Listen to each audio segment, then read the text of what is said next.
Ano sa tingin mo yung kaya mo mode on? Advice mabibigay mo sa ating mga kapelikro? Ayun, na yung mga nangyayari sa inyo na hindi maganda, whether financially or in your personal life, part yun ng kwento natin. Lahat tayo may ganon.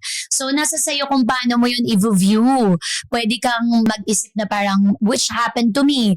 Is this going to spell my ending? Ito na ba yun? Yeah. Matatapos ba ang aking, ang libro ko dito na natalo ako ng buhay? Or, baka gagamitin mo yung nangyari na yan sa'yo para mas matuto ka na the next time. So ako, ang dami ko pang learnings hanggang ngayon na tungkol sa pera na parati kong paulit-ulit sinasabi sa sarili ko. Pero what's good about it is hindi na ako nawawalan ng pag-asa ngayon.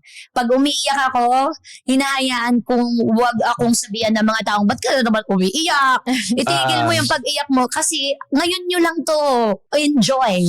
Yeah. While you still see me crying, ngayon nyo lang to makikita. Hindi ko na pinipigilan, hindi na ako nahihiya. Iiyak ko to kasi bukas tatawa na ako. Tao pa rin ako, alam mo You yun? still feel emotions Oo. naman. Tao ako eh. Pag lumagapak ako, tapos pinagtawanan mo ko, o kaya na-enjoy mo yung misery ko, yung downfall ko, ibig sabihin hindi ka dapat nasa sphere ko.